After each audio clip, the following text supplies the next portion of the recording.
TBN has something new for you with the most and top quality religious programming. This is TBN, the Trinity Broadcasting Network.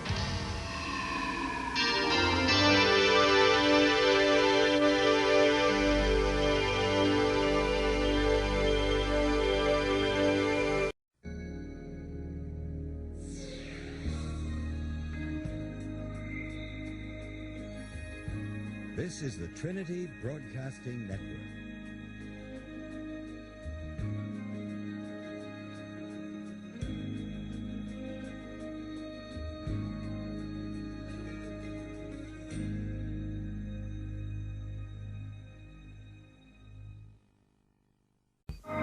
This is the Trinity Broadcasting Network, celebrating 30 years of God's miracles.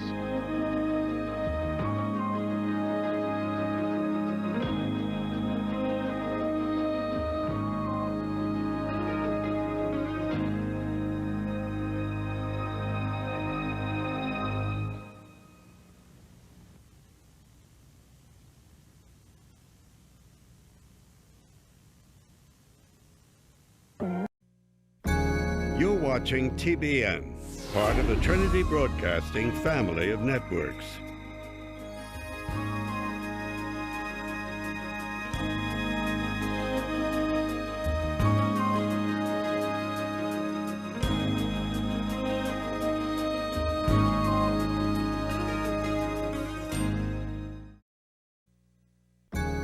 This is TBN, part of the Trinity Broadcasting family of networks, celebrating 43 years of God's miracles.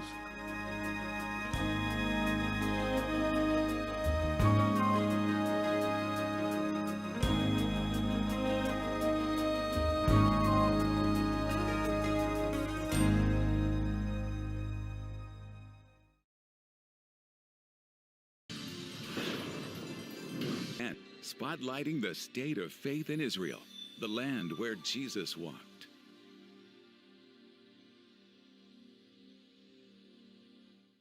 Mike Keogh, to New York. Good afternoon from the World Trade Center. Stand by, ready, 3, take 3, Mike Keogh. 3, start to slow zoom in a little bit. Roll tape, take 3. Ready, 13, full. Ready, camera 3, 1 center up. Good evening, I'm David Walker. And I'm Lois Hart. Now here's the news.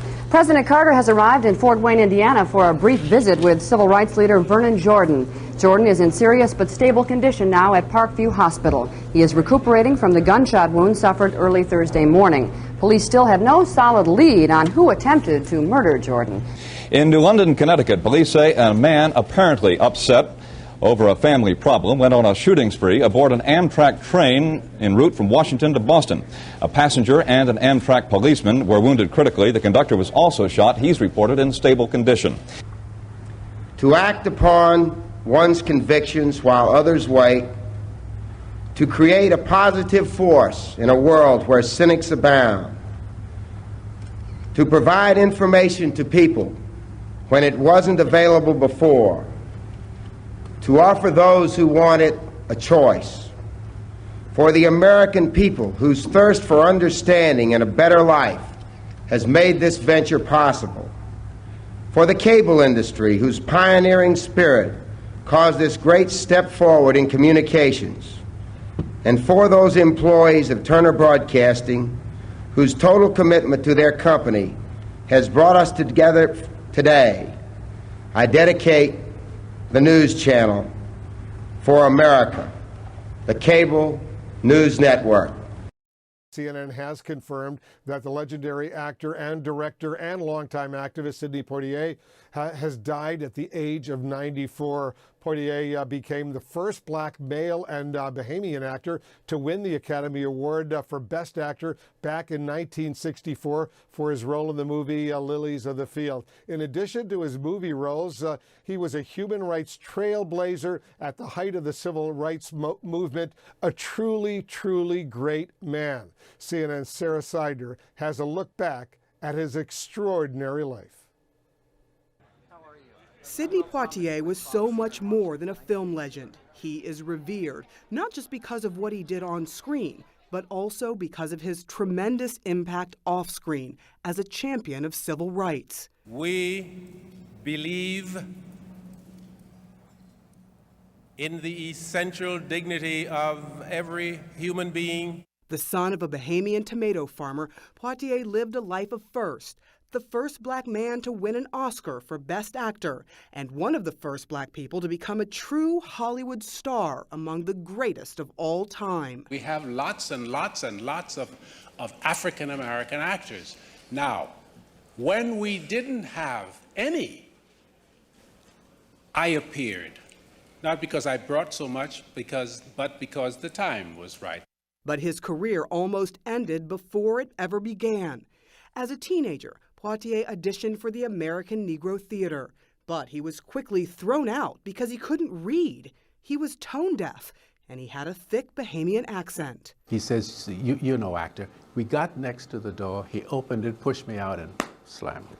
A determined Poitier would spend months perfecting his acting skills and modifying his speaking voice. His hard work would pay off in a big way. I was right. I know I was right. In the 1950s, he appeared in more than a dozen films, beginning with No Way Out, and including an Oscar-nominated performance in The Defiant Ones. However, it was his portrayal of a former GI in the 1963 movie Lilies of the Field that broke Hollywood's color barrier, earning him the coveted Oscar for Best Actor. Amen. Poitier never overcame his tone deafness, lip-syncing the song Amen in the famous Lily scene. The songwriter, Chester Hairston, actually did the singing. Poitier was considered a bankable star in 1967, starring in the landmark film To Sir with Love. Those kids are devils incarnate, huh? I've tried everything. Playing characters that would force audiences to confront racial prejudices. They call me Mr. Tibbs. But he would also challenge the Hollywood establishment, forcing a change in his iconic role as Detective Virgil Tibbs in the 1967 Academy Award-winning In the Heat of the Night because of a scene that would require him to acquiesce to a racist character. I'm going to take you over to Brownsville and put you on the bus myself. You aren't taking me anywhere, you dig? You're holding the wrong man. That same year, he would star in the watershed film Guess Who's Coming to Dinner, alongside Spencer Tracy and Katharine Hepburn. Mom, this is John. The film not only depicted a successful interracial relationship, it also foreshadowed future progress in America. Have you given any thought to the problems your children are going to have? Yes, and they'll have some. And we'll have the children. Otherwise, I don't know what you'd call it, but you couldn't call it a marriage. Is that the way Joey feels? She feels that every single one of our children will be president of the United States, and they'll all have colorful administrations. It's only fitting that in 2009, Sidney Poitier would be presented with the Medal of Freedom by President Barack Obama. Poitier once called his driving purpose to make himself a better person. He did, and he made us all a little bit better along the way. Very sad indeed. Hollywood, indeed, all of us, the world is mourning a true trailblazer. Sidney Poitier was 94 years old. Our deepest, deepest condolences to his family and to his friends. May he rest in peace, and may his memory be a blessing.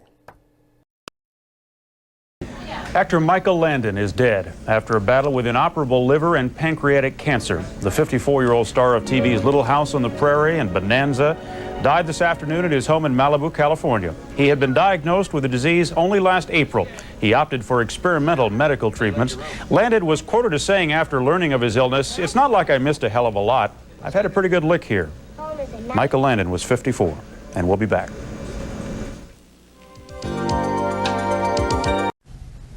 Comic strip legend dies. The NFL mourns an icon, and Russia unveils new plans for its nuclear reactors.